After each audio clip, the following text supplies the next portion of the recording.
I think at some point I had to forget, like there was a lot of hurdles that I had to go over that a lot of other people did. But in some ways, that poverty that I came from was actually my strong suit because it allowed me to, suck it out and like stay in the industry and keep moving forward. It gave me sort of preservation and creative abilities.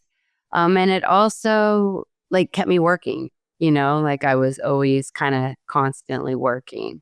And so I used to like sort of be sort of ashamed of that. But now I'm like, wow, that's actually like the reason that I was like on the road forever because I could deal with it. I like had this career a little bit because of it, and I think I've been in light of that. And like, I've been going through all of the family photos and everything and seeing me skating and like me in pageants. It was very interesting. Like I saw the age in which you could see sort of my posture change and like my insecurities creep in.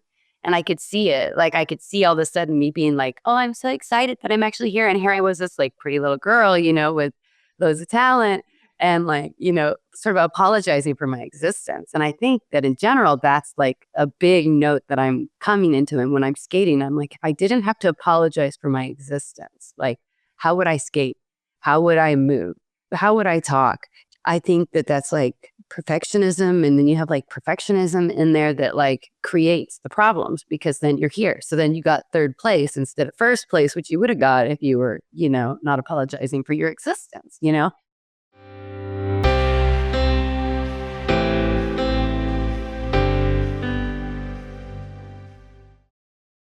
Today's guest is Kim Manning. Kim is a champion artistic roller skater. She's been skating since she was 3 years old and owns her own entertainment company called Royal Rollers, as well as works with Night Rollers, Moxie Skate Team, and other pro skate groups. Kim and her partner Trey Knight are regular featured acts for Lagunitas Beer Circus, as well as Debbie Allen's Hot Chocolate Nutcracker. Kim Manning's also been in a lot of television appearances in the role of actor, singer, dancer, or P-Funk all-star. Kim has appeared on The Tonight Show with Jay Leno, The Late Show with David Letterman. She's been a part of BET for their silver anniversary special and the 46th annual Grammy Awards. As an actor, Manning has made appearances on Boston Public, The Bernie Mac Show. She's also known as Peaches in the VH1 reality show Flavor of Love, which 17 million of y'all have already seen. But she does an excellent job on screen, in person, on stage, and we're very excited to have her on our show. Awesome. Well, stay tuned. Hey, my name is Kat. And I'm Lee. And welcome to the Wildly Wealthy Life podcast. In this show, we explore the journey of what it means to live a truly exceptional and fulfilling life. Each episode focuses on how a foundation of brilliant minds and brave hearts nurtured through the arts leads to lifelong success. Get inspired with actionable tips to foster a growth mindset, leadership values, and creativity in children and adults, turning their potential into lasting contributions for their communities. We hope that you embrace the challenge to shift your perspective as we equip you and the next generation for a wildly wealthy life.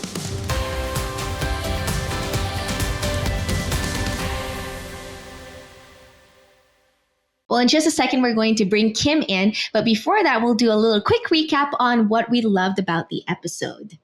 That's right. And when you get a chance to hear her story, you're going to hear how she's really great at finding her identity and identifying different triggers in her own life and being able to like grow and adapt from those standpoints. Yeah. And I think my favorite part about what Kim discussed in our conversation today is the tool that she shared that really helped her overcome some of the limiting beliefs that she had as a child. And I think that you're not going to want to miss this episode. So make sure you stay tuned all the way till the end. Here we go.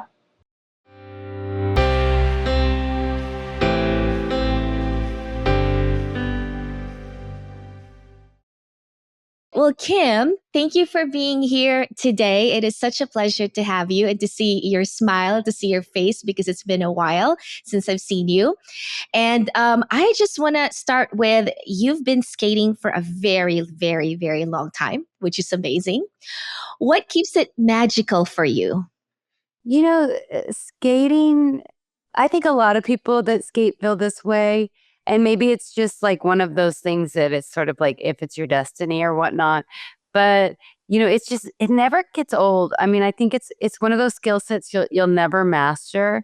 Even when you're like Trey Knight, who's my old partner, and that he's been coaching me, and he's a world champion in our sport. And I remember one of my students asked me once, that if Trey went to a coach, would he have anything to teach him? And I was like, that's a good question. So I asked Trey, and Trey was like, well, of course. Why else would I get a coach if I didn't expect him to teach me something?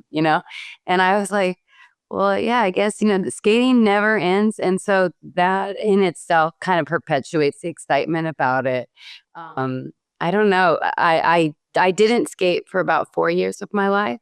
I maybe longer because I quit. Well, I rollerbladed for a while, so I guess that counts. I quit competitively skating when I was like 16 or 17. And then I rollerbladed, I guess, for about a year or so. And so, yeah, I didn't skate all through college and then like my first year out of college. After I graduated from college, I just had all these dreams when I was sleeping that I would be skating and I would be doing an airbus, like I guess we call it a spiral, but I would be doing an airbus. And I always had this big smile. And I realized like, wow. And so I had my mom mail me my old skates, which at that time were from when I was like 16 years old or 15 years old. So my feet had grown, but I stuffed my feet in them and and started skating again. I actually got my first job within a week for Oprah Winfrey, of all things. So, it's funny how that works, right? Yeah, Yeah, yeah, wow, yeah. that's awesome. That's really cool. Was there anything that you learned? Did you actually like get a chance to interact with her? Was there anything that you learned from that experience with her?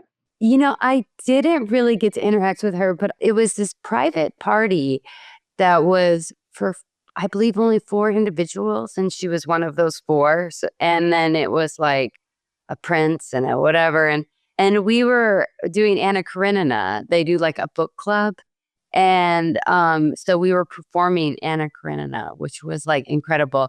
But the woman who was the director, she played the waitress in Pee-wee's Big Adventure, and she was absolutely incredible. The redhead, like, oh my God.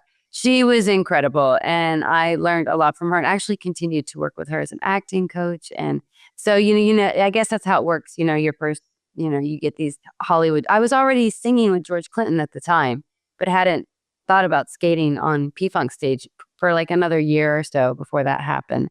So, yeah, this was kind of like the first time sort of my Hollywood career was like happening. But yeah. That's really cool. So took a break, did school, dreams started flooding you. Was there, I mean, I guess like once you step into that circle and you had that immediate like gratification because you had the first job and whatnot, was it just an acceleration from right then, or did you have to build up to where you are currently? What was kind of like the life cycle?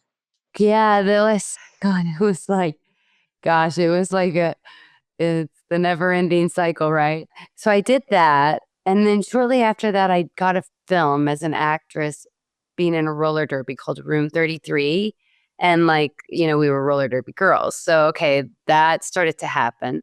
And then, um, why did I put on, I must have just put my skates on my feet one day in P-Funk tour. And George was like, everybody was like, oh my God.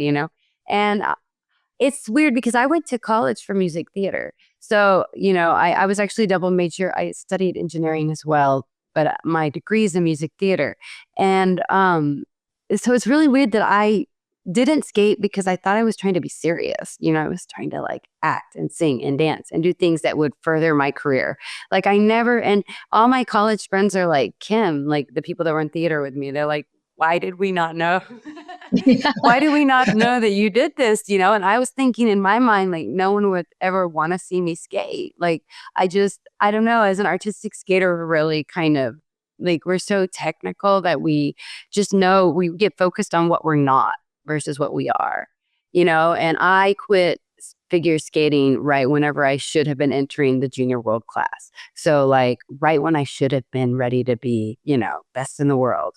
but I quit, right? So there was always in my mind, I wasn't good enough, right?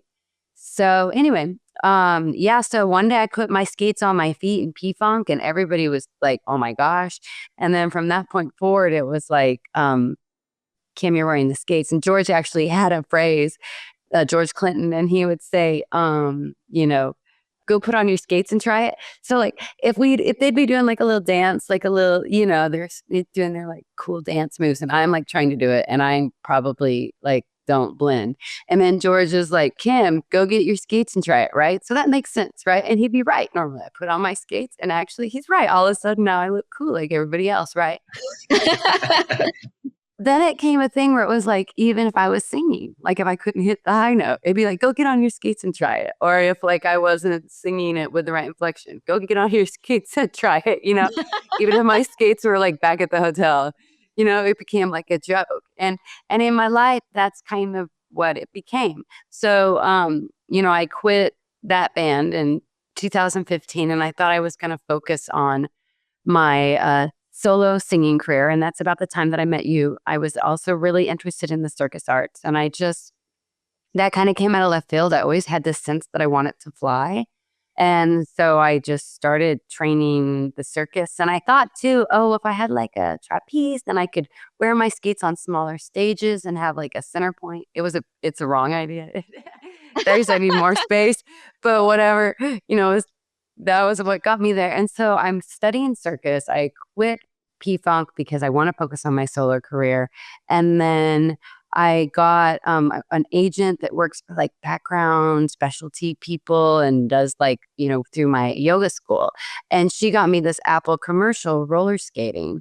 And I met Trey Knight there. And then Trey Knight he's the world champion who I mentioned earlier. And he does the skate stunts that, I had been wanting to do for about 20 years, but could never find a partner. And so he was like, hey, let's do, have you ever tried this? And so then I started doing that. And then right away, we started booking things. We booked the Olympic commercial for Toyota and we did Crazy Ex-Girlfriend. And then we started we did Lagunitas Beer Circus and did a bunch of different like private events and all my sort of music career contacts. All of a sudden we're like, because of I was so involved with the Burning Man community and that underground culture as a musician. So they all knew me as like Kim from Wanderlust or Kim from, the singer. But like all of a sudden they were like, oh, you got a circus act. We got circuses. so, we were kind of all of a sudden it was weird how that momentum that I created as a musician overlapped quite nicely into circus artists. And so I don't know. And then we were doing that up until around COVID. And then Trey got cancer. And he's been fighting the good battle and currently is cancer free ever since. Yeah, it's really amazing. He had stage 4 and it moved through one. I'm like trying to count how many organs. 1, 2, 3, 4, 5, 6. I think 6 of his organs. I believe that's correct. Gosh. Wow.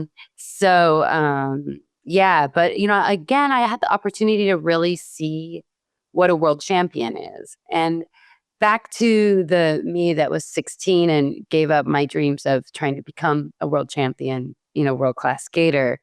I understood actually like, why there were a lot of reasons. Like there was not that level of coaching where I was at in Oklahoma. There was not really the financial means for me to like compete at that level. But also like, that's a lot of grit, like to be a I saw it in him. Like, he faced cancer like a world champion, and I was kind of like, oh, I'm a Funkadelic. Like, I'm going to use this. Can we just go sing for a little bit and then get back to the hard work? I understood myself a little bit better and seeing his experience and fight with that. But so COVID came and, people were teaching that like maybe it just started skating. They didn't understand the principles. There's like an actual, it's like a 300-year-old technology. So there's principles that are just sort of physics, it's physics. It's not, we don't need to reinvent the wheel. physics. It works in a certain way. It's like an airplane works, because of the physics.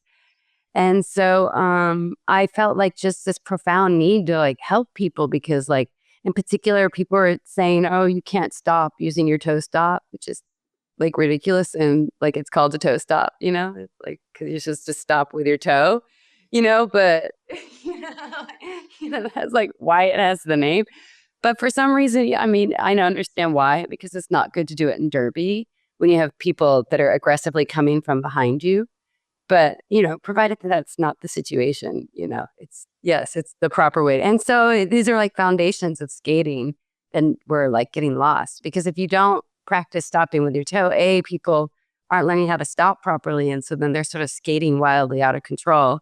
And then B, you're not building the inner groin strength to actually push off and have control as a skater that you need to in doing that stop. So anyway, I'm getting too deep with it all. So neat. It's no, okay. No. When President Roosevelt passed away in his sleep, they found a book under his pillow, proof that even in his final moments, he never stopped learning. That's what true leaders do.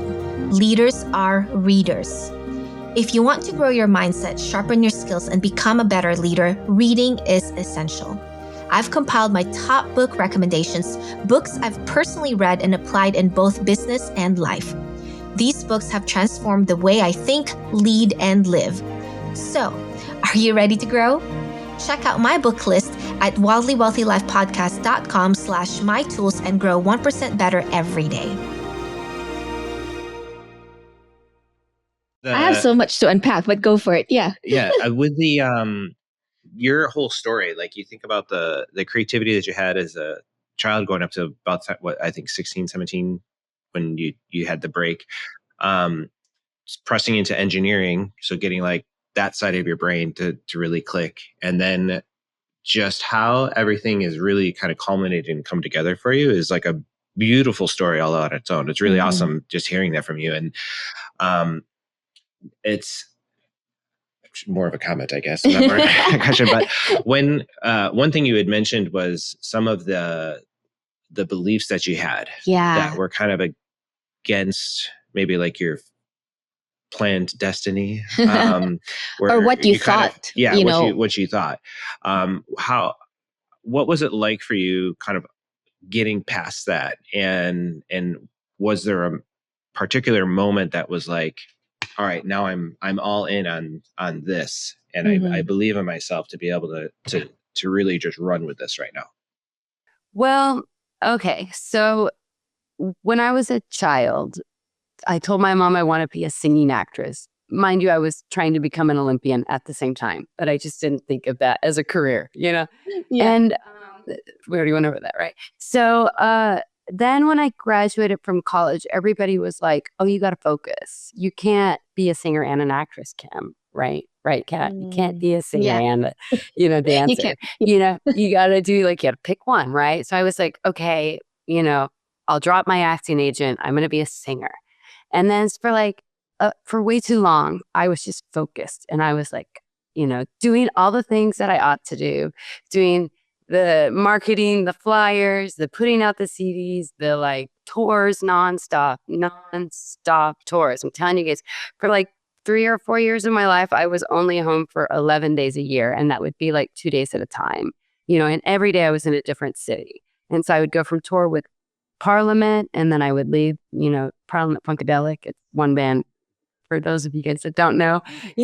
I would leave it, and then I would go on tour with my own band. I would literally go from one tour to another, and it was just virtual nonstop. And then I had a breakup with my solo band, which was called Wanderlust at the time, and I saw how fragile everything was within the music business. And I saw how difficult it is as a female to be in the music business because that band was moving so fast. And a large part of it was me and another man, Lance, and we were the fronts of the band.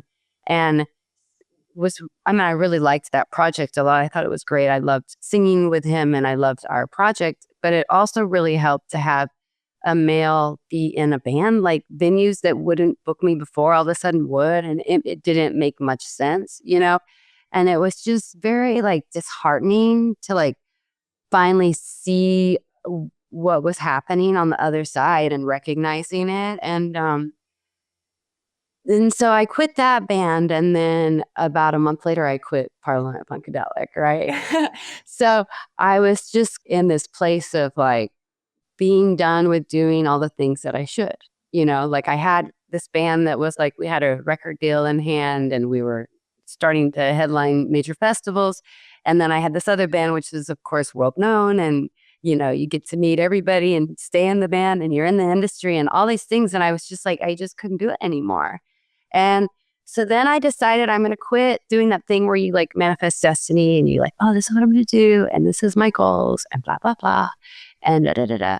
And I just like was like, I'm done. I'm done. I'm just going to become a trapeze artist. Right. And then I spent like way too much money to do that, you know, and tons. I went back to that old me that although I wasn't a world-class skater, I was still skating 40 hours a week, pretty much my whole childhood, you know, 30 to be realistic. But like, you know, I went back to that mode and I went back into being an athlete. I guess that was it. I just was so disheartened by music. I almost feel sad saying it, that I just went into being an athlete and I began to just do that which I was inspired by.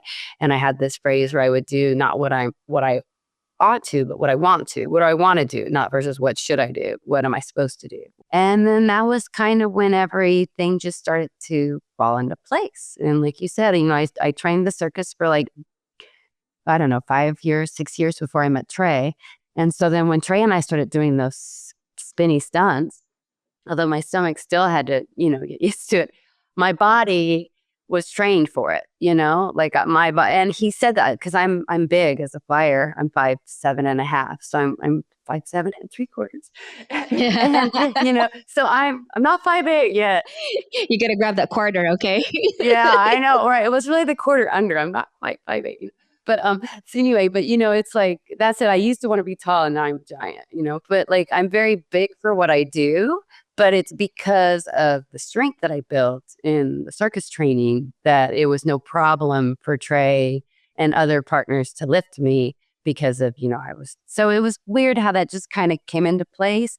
And then all of a sudden, you know, and then I think to continue on with your point is like, and then whenever COVID hit and we all started doing, you know, I started doing my tutorials, all of a sudden that was whenever it became clear that the math and engineering training that I had came into play because I basically teach people from the perspective of like mechanical engineering, you know, I'm kind of I'm breaking down multivariable calculus for people, like in a way that I can sort of see it quite easily, you know. Yeah, I was gonna say like that's the part like where you just like in that little moment of explaining like how the toe break works and then the inner core or inner groin muscle specifically to hold and to stop and like how all of that is kind of unpacked for you because you have that left and right side. It's sounding awesome. Yeah. And I bet there's also a lot of the, you know, I mean, of course, like you did music, right? And there's so many research nowadays with how music really helps with our like math skills and brain and all of that. So I feel like it's just all for you like coming together. What I want to know is you had moments, right? Like growing up where you are always like thinking about, well, what should I be? And now you're coming into this full circle where you're realizing it's not always from the perspective of like, what do I need to be or what should I be? What do I ought to be for the world? But it's like, what do I really want for myself that's going to give me joy and what's going to make it feel like home for me? And I feel like what you said earlier, it became a joke. Well, go grab your skates, Kim. Go grab your skates. If something wasn't working out, go grab your skates. And I was like, that's kind of like your home. It became your magic sauce and your home. What would you say to young Kim now? Like every time young Kim has that thing in her mindset and her thought pattern where she doesn't believe in herself because she would rather appease what she thinks other people want from her. What would you say to that little Kim now? Well, being back home, it's been very obviously going through like recognizing where I came from. I'm from a very small town in Oklahoma it's different in the Midwest than it is, on the coast and the medium, like, sort of poverty levels, and, I kind of forgot like what I'd come from, to be honest, until I was back here. And then, I didn't forget, but I just like forgot how far I went, I guess. Like I forgot, I think at some point I had to forget, like there was a lot of hurdles that I had to go over that a lot of other people did. But in some ways, that poverty that I came from was actually my strong suit because it allowed me to, suck it out and like stay in the industry and keep moving forward. It gave me sort of preservation and creative abilities. And it also like kept me working, like I was always kind of constantly working. And so I used to like sort of be sort of ashamed of that. But now I'm like, wow, that's actually like the reason that I was like on the road forever because I could deal with it. I like had this career a little bit because of it, and I think I've been in light of that. And like, I've been going through all of the family photos and everything and seeing the me skating and like me in pageants. It was very interesting. Like I saw like this very, I saw the age in which you could see sort of my posture change and like my insecurities creep in. And I could see it. Like I could see all of a sudden me being like, oh, I'm so excited that I'm actually here. And here I was, this like pretty little girl, with loads of talent and like, sort of apologizing for my existence. And I think that in general, that's like a big note that I'm coming into. And when I'm skating, I'm like, if I didn't have to apologize for my existence, like how would I skate? How would I move? How would I talk? I think that that's like perfectionism. And then you have like perfectionism in there that like creates the problems because then you're here. So then you got third place instead of first place, which you would have got if you were, not apologizing for your existence, For people who are listening and don't see what you're doing, like the hunching of the shoulders are kind of cowering back and then just boom, like the expression of opening up the shoulders and just being you, like it's awesome to watch. Yeah. But continue on. Sorry. And when I've been skating at the rink for fun, which I rarely do, I'm normally sort of practicing if I'm there, but sometimes I'll skate around for fun. And like, I've been experiencing, okay, like, Kim, don't apologize for your existence, like, and what I see immediately is I stop looking down at the ground and I start looking up, like in the rink, I can trust the surface. I don't need to look down. I look up and all of a sudden my posture goes up and then it's like a totally different Kim, So I guess maybe that's like what I would say to her. And I think I would, in addition to that, say to her, like, I just like recently, like literally maybe like a week or two ago, I feel like, and in a lot of ways, I feel like a failure in life. I don't feel like I achieved the grand goals I had. But ultimately, what were my goals? Like my goals were to like get me out of this town, which I did, and to like make a living in the arts, which I You did. yeah. And you're doing, yeah. To travel the world making art, which I did, to be on TV and film, which I did, like be of influence for people, which I get to do with the skating, like, and teaching people to skate on Instagram. So I'm like, it doesn't feel like I got where I want it to be because I expected it to be different. I think that's like Gen X's and, and young millennials, life is that we were all told we'd be able to buy a house by this time. We were all told we'd be like more comfortable with our jobs, especially, oh, you went to college. Like, you got graduated with honors, like good going. Like you're gonna be able to, but it's not gonna, I guess that's, what I would say to her, like, just like, relax, stop apologizing for your existence and just, I guess, accept the ride. You'll get there, but it's like, it's not going to look the way we thought it would, I guess. Yeah. What would have helped you as a kid what do you think, like just looking back, part of the reason why we kind of brought the Wildly Wealthy Life podcast back is for us, a wildly wealthy life is really like stepping into your own, like your own life, like your own power, your own energy, you said? Identity. Identity. Yeah, your own identity, and living that to the fullest, right? And it doesn't matter what people say, oh, this is what success should be. No, it's your definition of a fulfilling and an exceptional life. And but I really believe that a lot of that has to do with our upbringing and our mindset as we're growing up. We are so, open to learning when we're kids, and so anything that people tell us, we believe it. Like I remember as a kid someone telling me like, oh yeah, you can't sing, and I took that on like as an identity, that I'm just someone who's trying to sing, but I actually really can't sing. I actually really have a terrible voice. But that one voice, I took that on as an identity. What would have really helped you, or what would help kids in general, you think, to be able to push past of those mindset and self-limiting beliefs? Well, I too had people tell me I couldn't sing. I also was an overactor, and would certainly never have a career in the arts. I had my mother who was incredibly supportive of everything I did. And then I had my father and stepmother and that side of the family that was the opposite. So I too heard a lot about my lack of talent and possible future.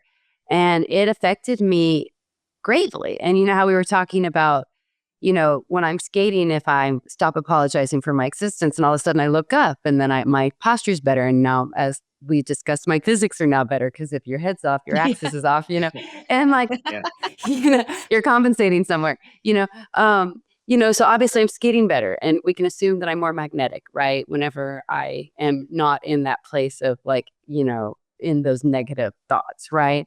So for me, one of mine was that I couldn't sing on tune.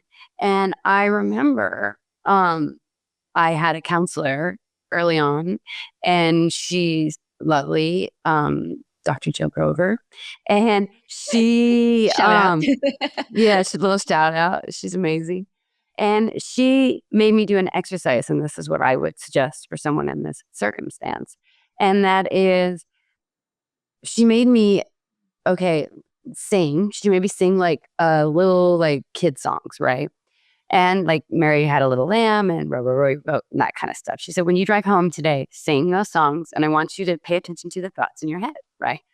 So I was doing it, and I'm all like, Mary had a little lamb. Like, I'm most afraid to like have the voice that I had, and she was just like, you're out of tune, this and that, that note, your voice sound closed, this, like, she was just off, talking as I was singing, row, row, row your boat. Like, she's not there anymore, but she used to just have like 1,000 terrible things to say, right? I was like, wow, this is really bad. And so I went back the next week, told my counselor, like, I did it. And boy, she's really terrible. This is all the things she said. And then my counselor was like, okay, good. Now I want you to go home. And on your way home today, I want you to put on the radio, and I want you to listen to your favorite artists, and I want you to listen to them with the same critical voice. Right. Oof. But I listened to like one of my favorite epic singer artists, and I'm all like, oh, she's kind of out of tune there. Like, well, like Yeah. she sure had some phlegm in her throat on that note, like I started hearing it and I was like, oh, like, so, music isn't about being perfect. Like, maybe these days it's weird with, auto-tune, whatever. It's still not, I think Chapel Rowan's showing us that. And I'm not sure how I feel about her, but she can sing and she is singing. And, I listened to her, I did like a deep dive of her. And then I went on Spotify, listened to myself. And I'm like, oh, like, what's the sound difference? What's the, like, what is the production level sound like, this and that. And it was interesting. My overall impression was like, wow, my music's really joyous. like, even when I'm talking about like sort of socially progressive things or like, anger, like there's still this sense of like joy and hopefulness. And then when I was going through all the family pictures, I'm like, wow, like I'm always like big cheesy grin Kim, like I guess like my natural state is sort of joy and kindness. I think we struggle, and like all of us have been like, the pandemic was tough, but I think I had the foresight, and I feel in my life, I don't know if other people in in other careers, but especially in the arts, are feeling this where sort of like the pandemic was tough, but it's like been tougher after. Like it's like the fallout, that's like been, harder to deal with. And there was a lot of support during the pandemic. But after the pandemic, they were like, oh, everyone's fine, right? You're back to work. And we're, kind of like, no, we're actually not back to work. And, so even through the dark times, like I still find myself to have a sense of joy and humor about life. And maybe, we were talking about identities, and like maybe that's an identity that I'm beginning to recognize. Like I never thought of myself that way, right? I never wanted to be that even necessarily. And as a musician, I always wanted to be very serious. All my songs were very serious. And then my most famous songs are Cannonball, Before You Fall, or Sticks and Stones May Break Your Bones. They're all like these stupid roller skate songs, right?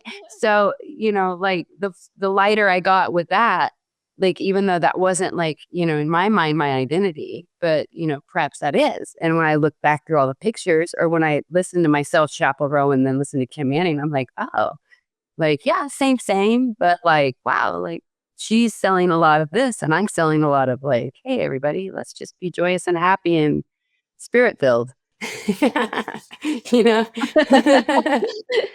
So like, that's what I would say. It's an exercise. You have to find those limiting beliefs, do the action that you're having difficulties with, whatever it is, singing, skating, whatever it is. Pay attention to the way you're thinking. Now, watch someone or listen to someone who does what you do that you totally admire. I guarantee if you watch me skate, you will see mistakes. You know what I mean? Like, I know that they will. Trey will tell you all about them. Trey hears them. Trey, he'll hear me. He doesn't have to look at me. He'll be like, Kim, you weren't pushing off that toe stop enough. I'm like, how did you hear that? So it's like, like we're all in practice, I guess. So that's what I would say. And someone to guide them, because obviously as a child, like I feel like, we don't know how our minds work. Nobody teaches us how our minds work at school. Nobody tells us, people teach us how to do math and science and history, but nobody tells us that, our brains have a very specific way of working. And if we don't know how it works, it can actually literally take over our entire life in a not so good way. And what I really love is that someone was there to be able to guide you through that. And then you became conscious of it and you were able to navigate around that. And the other thing that I really took away from that, when you were saying, you just stand strong because you're no longer apologizing for who you are. Guess what? You actually skate better because your head is in line with your body and now you're more imbalanced in your skates. Talk about how like just the way we were created as human beings, when we're in alignment, even in our posture, that's really how we were made to function in this world, is fully in alignment of who we are as human beings, because then we can step into our power, which is just incredible. I got chills when you talked about that, Kim, because I'm like, wow, simply by being in alignment in your body physically makes a change. Well, in skating, and aerial is perfect for that because of the moving, the fact that we're moving, we'll immediately know, why am I not spinning? Oh, well, because, your hips are forward or whatever. Right.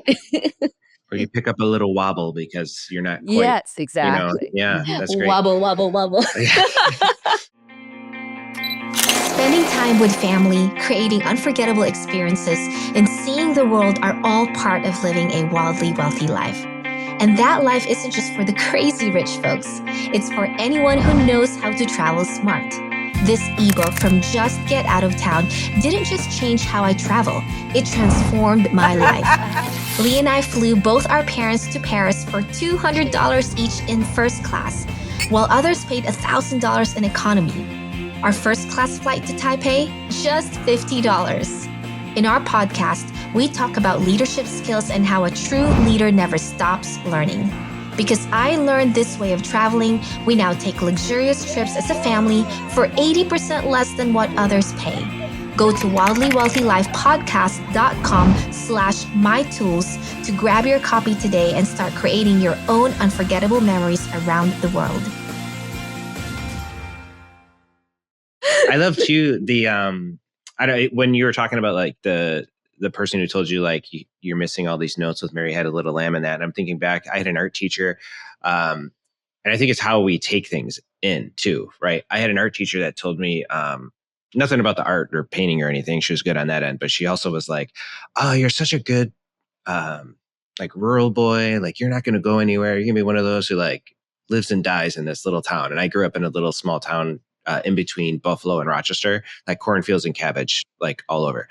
And that I was like, you want to see me do something? Tell me I can't. And then I'm going to go after that. And just as you said that, I'm just thinking back of like the different voices and how, we have to be careful on who we say certain things to, but also aware of what we're saying, when we let those words out, because they have so much power.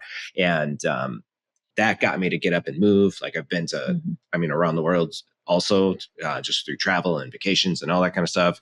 Moved to LA, almost not completely out of spite, but it was like, I don't want to be just here. No, but there's other things that, I didn't fly as far as hard in different aspects because the same things that you're saying, you have these doubts, you have these fears, you have these words that kind of lean into you. And, I had a big martial arts background. So I was like looking at getting into the stunt world and everything too. And then part of me was like, I don't know if I'm gonna be able to make it. Like there's that whole 9-to-5 world. I can just like be in a job and I can make money and I can provide and I can do that stuff on the side. But, kind of honestly, like gave up on those passions and, can't tell anybody what to do, but like going after what brings you to life, go after where your identity really lies. I think those are some of the more important things. And listen to the words that really uplift you and listen to the words that add to your life, instead of like taking away. And there's just great things that you're saying, Kim. Thank you, Kim. When I read your bio, it said something like Kim is many things to different people, and it's true because you have had a whole world of different things. It's so funny because I would be watching some random things on Netflix and be like, oh, that's Kim. I saw you one time on like Jane the Virgin. And I was like, I was literally sleeping that day. They were like, that girl here, she's sleeping. She's perfect. She gets it. Move her. And they literally moved someone out, moved me over. I was afraid I was in trouble because I had no sleep. And I was like, because I had a rehearsal the night before in Anaheim for skating. And so I was in rehearsal until 11 p.m. And then I got my call time. 3 a.m. in Redondo Beach. So I had to go back to Hollywood. I had about 2 hours of sleep. Had to come in curlers, right? Show up. Yeah. So I literally was asleep like this, like, because we were in a waiting room, right? And they had us like waiting. And it was so hard to stay awake, so I was asleep. And the next thing I know, they were like, hey, miss, wake they didn't say wake up, but they woke me up. Miss. They're like, move over here, move over here. And I was like, what's going on? They like put me right between. They're like, she's perfect. She gets it. She's so you never know. Sleeping on the job is actually okay. There was one time it worked for me. That's amazing. That's hilarious. Yeah, I would just see you randomly on different things, and I knew that you were in the Barbie movie, but when I was on the plane and I was like, oh look, it's Kim. It's just really fun seeing you everywhere. I feel the same way. I like think of you and I like see us spinning, or I see you spinning around, smiling at me, being like, "It's okay, Kim, you can do it. Just put it right back here." I'd be like, "Okay, yeah, you're right. Oh, you're right. I can do it. Thanks, Kat." Like that's sort of like, You still, when you're here in LA, do you still go to Cirque School, or not, you haven't been there I anymore? haven't been. I started doing the hair suspension, and then now I've been doing a lot of sear wheels. And I saw you with the steer wheel, and I've been on it when someone just takes me along for the ride. It's a trip. It is a trip. It is so scary. Yeah. I'd be worried like your finger. it really is scary. It's scary. I mean, I haven't done the upside down yet, so I'm not there at that level of scare. But already, like for the fingers, but like it's scary. I mean, it's heavy and it's got its own life. And I'm not like a ball person or juggles or frisbees or throw me your keys. Like if you throw me your keys, there's a 90% chance I will not catch them. Like, I'll be like, and you threw them over there, like, I'm not like, that's not how I roll. So it's that part's scary for me, but it's heavy. Well, I wear skates when I do it. So that actually made it a lot better. Oh, you mean to catch the keys? Actually, that maybe would work because I have really fast like muscle reactions. So I maybe would have enough time to like catch myself with the skates. I'm like, oh, ooh, no, I got it.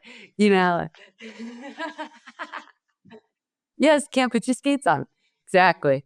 So yeah. But anyway, yeah. So the whatever, and who knows? And like I started doing the serial because I wanted to, and then I started posting it and be viral. It's like, can we repost every single one of these? And do you have more? And, it's like people like love it. And I'm like, well, and I just did a job and they were like, oh, will you, bring the seer wheel? I've actually been like requested to bring the seer wheel a lot. And I'm like, oh, because again, you get stuck on what you can't do. Like, I know I can't coin roll. I know I'm not very good at spinning in it yet. Like, I know I don't have these like sort of like big, like, I'm not a real seer wheel person, right? I'm not a real contortionist. I'm not a world-class skater, right? Like I could say all these things. I'm not. But the truth is, it's like just me skating around, like spinning the stupid seer wheel. Like people like that more than me doing crazy tricks skating in 1,000 splits, It's like, I don't know. Like, it's sometimes it's just like whatever's most visually pleasing for everyone. Yeah. Versus that which is like the most technically exciting, yes, like or gratifying for your ego. Look what I can do, and everyone's like, that was cool. That thing where she hung by her neck, I don't know, whatever. But man, when she did those splits, like, yeah, you just got to do the splits. Then it's always the splits. Ever since I was young, like every family like gathering, they're like, "Kat, do the splits." I'm like, "What am I, a split monkey?" What? Yeah, you are, Kat. We are split monkeys, but there's no splits with the wheel because like, oh yeah, true. Because I'm kind of holding it, so I can't really get down to the ground, Yeah. But maybe I'll find a way. But I have yet to figure it out. If anyone could find a way, you would. Probably. As your bio said, like you're a lot of things to different people. But to me, when I think about you, Kim, it's this woman that I met at Cirque School with the biggest smile and the kindest soul. Like I just really, every time I get to see you, I'm just like, oh, you're just such a bright light. So thank you for being that because, I think that in this industry, sometimes when people do a lot of like amazing things and you become accomplished in like what you do, sometimes there's just that ego, and it's like, like I'm too cool now, and I feel like you're just one of those people who's always like remained so grounded, in who you are as a person and like your desire to help people, with your skating and all that. So I just really appreciate that about you. And thank you for showing up for yourself over and over again. Because when you show up for yourself, it becomes an encouragement to other people. And that's actually how other people are impacted by who you are, simply by showing up fully as yourself. So thank you for that. Well, I have to really give that to George Clinton. He taught me that. He taught me all of that, him and Gary Scheider, who's now passed.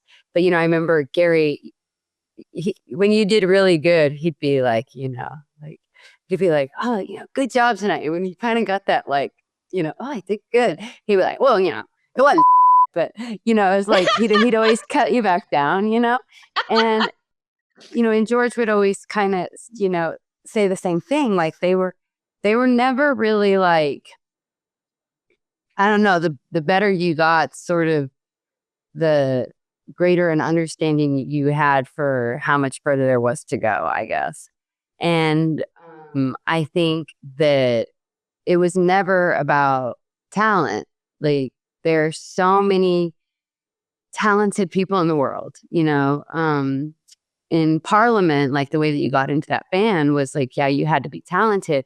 But it was more about like a spirit and a soul that you had. And in order to like have that spirit, you couldn't you had to kind of have a sense of humbleness. Like they came hand in hand. And so, I guess that's like the nature of funk, right? It's funky for a reason, right? And And I guess like that's when I said, working with Trey, and Trey's lovely too. Like, but he's this pristine world champion skater. And I was like, oh, I think I'm a funkadelic. Like, I kind of get it. Like, I have to tell him sometimes, like when he's training me, I'm like, Trey, I'm a funkadelic. Don't forget. Like, there's like, there's a sense of like, George installed in me a sense that soul is more important than ability, and that your spirit is more important than your ability, and the message that you're channeling is more important than your ability.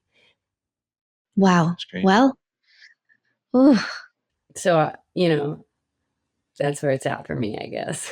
That's amazing. I love that. Well, I feel like that was a very strong note. I know we could probably go on forever, but that was a pretty strong note to end on. So thank you, Kim. I really appreciate your time spending with us. Babe, do you have any last words for Kim? I mean, I was going to ask, like, how would you define a wildly Oh, wealthy life? yeah. Last one. But you kind of did it a little Because bit. you kind of already did it. Yeah, But how about in your own words? in your own words. Yeah. Yeah. I mean, that's ultimately what it came down for, the wildly wealthy life.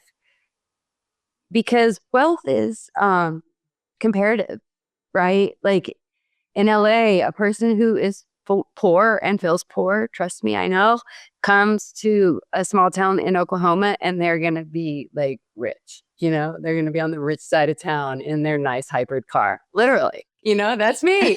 Like, I don't have a Tesla, but I have a Prius, So it's like, wealth is comparative.